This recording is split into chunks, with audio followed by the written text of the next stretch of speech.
TDP के इस lecture में हम लोग बात करेंगे आज सपोर्ट सिस्टम के बारे में, यानी construction feature of transmission line. ठीक है, transmission line support. Transmission line में किन किन सपोर्ट की आवश्यकता पड़ती है, किस किस टाइप के सपोर्ट्स होते हैं, वो आज हम लोग देख लेते हैं। ठीक, तो बेसिकली जो सपोर्ट होता है वो दो टाइप का होता है, पोल और टावर। ठीक, पोल्स और टावर। पोल्स जो होते हैं, पोल्स कई टाइप के होते हैं, जैसे वुड पोल, लकड़ी का पोल, स्टील का पोल, सीमेंट कंक्रीट का पोल। ठीक है, अब इसमें भी जो पोल होते हैं तीन टाइप के होते हैं, वुड वुड पोल, स्टील पोल और सीमेंट कंक्रीट पोल। और इसमें जो वुड पोल होता है, वुड पोल भी हमारा बेसिकली दो टाइप का होता है, सिंगल वुड पोल और डबल वुड पोल। ठीक है, सिंगल वुड पोल और डबल वुड पोल। इसमें भी जो हमारा डबल वुड पोल होता है वो ए टाइप और एस टाइप का होता है। इसी प्रकार से स्टील पोल भी जो होता है वो तीन टाइप का होता है, ट्यूबुलर पोल, लैटिक पोल और सॉलिड पोल। इसमें जो सॉलिड पोल होता है वो दो टाइप का होता है, आई क्रॉस सेक्शन टाइप और एच क्रॉस सेक्शन टाइप। इसी प्रकार से सीमेंट कंक्रीट पोल भी हमारा दो टाइप का होता है, पीसीसी पोल और आरसीसी पोल जिसको कहते हैं। ठीक, ये तो रहा पोल्स का, किस किस किन किन भागों में बांटा गया है। ठीक, और जो हमारा दूसरा होता है टावर। ठीक, टावर जो होता है वो दो टाइप का बेसिकली होता है, पहला होता है नैरो बेस लैटिक टावर और ब्रॉड बेस लैटिक टावर। ठीक, तो हम एक एक करके सबसे पहले पोल के बारे में जान लेते हैं। बेसिकली जो हम लोग को पोल पढ़ना है, वुड पोल, स्टील पोल और सीमेंट कंक्रीट पोल पढ़ना है कि किस प्रकार से ये होते हैं, कि क्या क्या इनकी बनावटें होती हैं, किस प्रकार से मतलब इनकी बनावटें होती हैं। तो ये बेसिकली सपोर्ट सिस्टम है आपके हैं तीन प्रकार, जो सपोर्ट होता है वो दो प्रकार का, पोल और टावर। और पोल जो होते हैं हमारे तीन प्रकार के होते हैं, वुड पोल, स्टील पोल और सीमेंट कंक्रीट पोल। टावर जो होते हैं वो दो प्रकार के होते हैं, नैरो बेस लैटिक टावर और ब्रॉड बेस लैटिक टावर। चलिए आगे देख ले, ये तो हमारे रहे सपोर्ट के पार्ट्स, किन किन पार्ट में इसको डिवाइड किया गया है। बात कर लेते हैं लाइन कंडक्टर की। ठीक, कि लाइन कंडक्टर क्या होता है। इलेक्ट्रिकल पावर को एक स्थान से दूसरे स्थान तक ले जाने वाले चालक को क्या बोलते हैं हम, लाइन कंडक्टर कहते हैं। यह दो सपोर्ट के द्वारा जोड़ा जाता है। ठीक, देखिए यह दो सपोर्ट के द्वारा जोड़ा जाता है तथा यह विद्युत रोधित नहीं होता है। इसके दो सिरे होते हैं, यह इंसुलेटिंग नहीं होता है। ठीक, इसके दो सिरे होते हैं, क्योंकि कंडक्टर की बात है हो रही है। दो सिरे इसके होते हैं, पहला सिरा होता है सेंडिंग एंड और दूसरा सिरा होता है रिसीविंग एंड। ठीक है, जहाँ से हम बिजली भेजते हैं और फिर जहाँ से बिजली को हम एक स्थान से दूसरे स्थान मतलब यूज़ के लिए, यूटिलाइजेशन के लिए डिस्ट्रीब्यूट करते हैं आगे। तो एक होता है प्रेषक सिरा और दूसरा क्या होता है, ग्राही सिरा होता है। अब सपोर्ट क्या होता है, ओवरहेड लाइन कंडक्टर को क्षैतिज अवस्था में रखने वाली ऊर्ध्वाधर युक्त को हम सपोर्ट कहते हैं। ठीक है, आप लोगों ने देखा होगा जो ओवरहेड लाइन जा रही होती है उसको, ओवरहेड लाइन जो हमारी जा रही होती है उसको एक जैसे जाती है तो उसको सपोर्ट की आवश्यकता पड़ती है, बिना सपोर्ट के वो जा नहीं सकती। बीच में हमारे कई टावर लगे होते हैं, कई पोल लगे होते हैं जिनसे होकर के वो आगे जाती है। ठीक है, अगर बहुत दूरी तक हम उसको तार को लेके चले जाइए, एक स्थान पे सपोर्ट लगा दिए और इस तरह हम 1 किलोमीटर तक उसको लेके चले जाएँ तो वो उतना स्ट्रॉन्ग नहीं होगा। इसलिए बीच-बीच में हम एक निश्चित दूरी पर सपोर्ट हमें लगाना पड़ जाता है, टावर या पोल लगाने पड़ जाते हैं, जिससे कि जो हमारा कंडक्टर है, जो ट्रांसमिशन लाइन है, जो उसकी ओवरहेड लाइन है, वो सपोर्टिव रहे। ठीक है, सपोर्ट सिस्टम में वो रहे, यानी उसको सपोर्ट मिलता रहे, कहीं गिरे ना, टूटे ना। इन सब की वजह से हमको सपोर्ट की बहुत आवश्यकता पड़ती है, और विदाउट सपोर्ट जो होता है हम ट्रांसमिट नहीं कर सकते ट्रांसमिशन लाइन को, चाहे डिस्ट्रीब्यूट भी नहीं कर सकते हैं। ठीक है, तो जो सपोर्ट सिस्टम क्या है कि ओवरहेड लाइन कंडक्टर को क्षैतिज यानी हॉरिजॉन्टल अवस्था में रखने वाली ऊर्ध्वाधर वर्टिकल युक्ति को क्या कहते हैं, सपोर्ट कहते हैं। जो हमारा पोल होता है वो क्या होता है, ग्राउंड से सब वर्टिकल खड़ा होता है, और जो हमारी लाइन जा रही होती है वो क्या होती है, हॉरिजॉन्टली होती है। ठीक है, तो वो सपोर्ट सिस्टम कहलाता है आपका। इसमें जो होता है सपोर्ट सिस्टम में मुख्य जो भूमिका निभाता है, एक होता है क्रॉस आर्म। ठीक है, क्रॉस आर्म क्या होता है कि ओवरहेड ट्रांसमिशन तथा डिस्ट्रीब्यूशन में सपोर्ट से कसी हुई जो भुजा होती है वो क्रॉस आर्म कराते हैं, यानी कि जिसमें से कंडक्टर होकर के जाता है। नेक्स्ट है इंसुलेटर। आप लोग जानते हैं वह युक्ति जो कंडक्टर के करंट को सपोर्ट से आने से रोकती है, इंसुलेटर कहलाती है, या पोर्सलिन से बनी होती है। यानी जो हमारे कहीं कहीं आप देखे होंगे लोहे का भी पोल बना रहता है, स्टील का भी पोल बना रहता है। तो जो लोहे का पोल बना रहता है उसके ऊपर भी क्रॉस आर्म लगे रहते हैं, और वहाँ से कंडक्टर क्या होता है, ओवरहेड लाइन हमारी जा रही होती है। तो जो इंसुलेटर वहाँ लगा रहता है, तो इंसुलेटर के बीच में से कंडक्टर जाता है।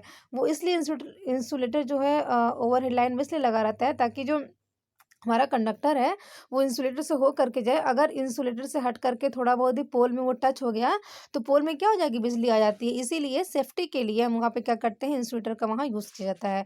तो इंसुलेटर के बीच से क्या होती है, हमारी ओवरहेड लाइन जा रही होती है, फिर दूसरे पोल पे इसी प्रकार से उसको सपोर्ट दिया जाता है। ठीक। और नेक्स्ट है कि factor for support construction. Overhead transmission line में सपोर्ट को बनाने के लिए निम्न कारकों का ध्यान देना चाहिए। पहला जो होता है पावर ट्रांसमिशन का, दूसरा पावर वोल्टेज का, तीसरा इन्वायरमेंटल कंडीशन का, प्लेस का और कॉस्ट का। इन सभी चीज़ों का हमें ध्यान देना होता है जब भी हम कंस्ट्रक्शन करते हैं एक सपोर्ट सिस्टम का। ठीक। तो टाइप्स ऑफ सपोर्ट्स की अगर हम बात करें तो ओवरहेड ट्रांसमिशन लाइन तथा डिस्ट्रीब्यूशन में निम्न 4 प्रकार के सपोर्ट प्रयोग किए जाते हैं। सबसे पहला वुड पोल यानी लकड़ी का पोल, आप लोग देखे होंगे गांव में लकड़ी का पोल होता है। दूसरा होता है स्टील पोल, तीसरा होता है आरसीसी पोल। ठीक है, आरसीसी पोल होता है। और चौथा जो होता है वो कौन सा होता है, टावर। ठीक।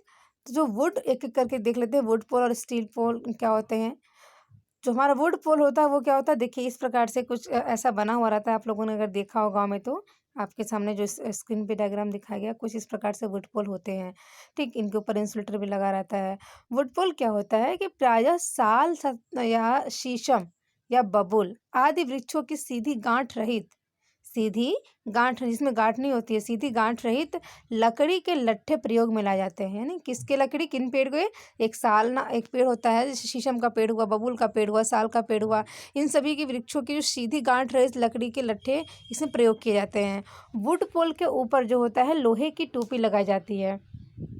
ठीक है, वुड पोल के ऊपर क्या करते हैं, लोहे की टोपी लगाई जाती है जिसे अर्थ वायर से कनेक्ट किया जाता है।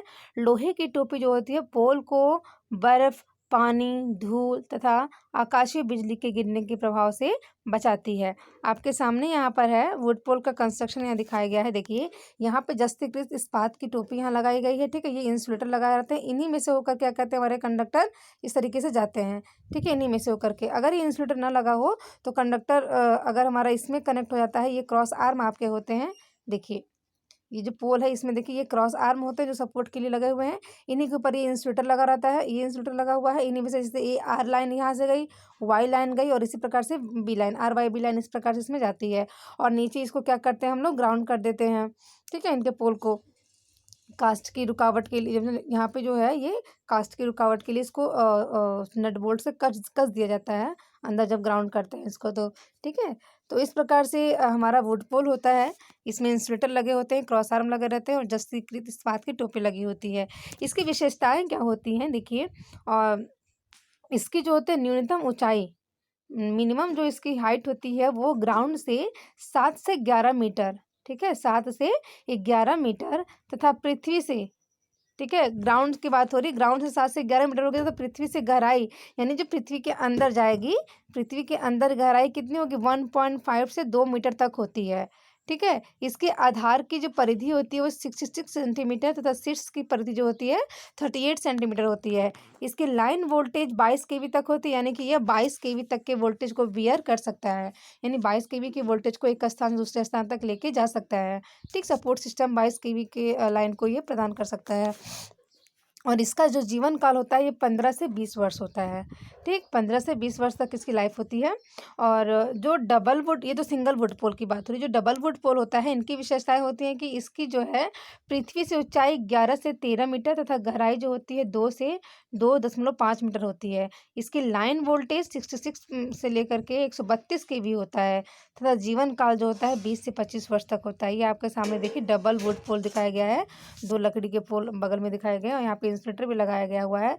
RYB 3 फेज यहाँ जाते हैं। ठीक है, क्रॉस आर्म लगाया गया है।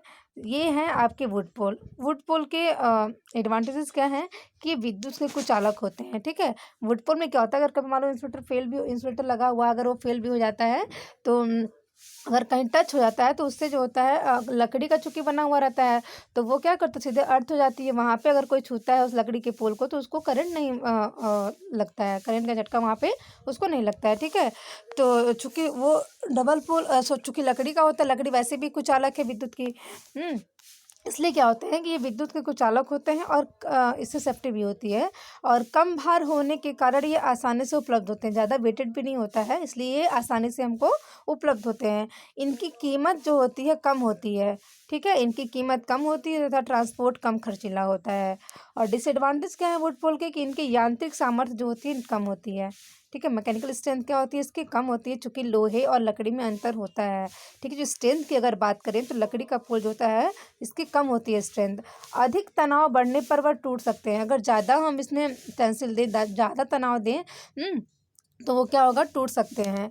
इसमें दीमक लग जाते हैं तथा आग से जल जाने का भी भय रहता है। लकड़ी का है तो लकड़ी में जाहिर सी बात है दीमक लग सकते हैं और आग से भी जल जाने का डर बना रहता है, लेकिन इन सभी को हम लोग सावधानी बरतते हैं, ऐसा बहुत कम होता है।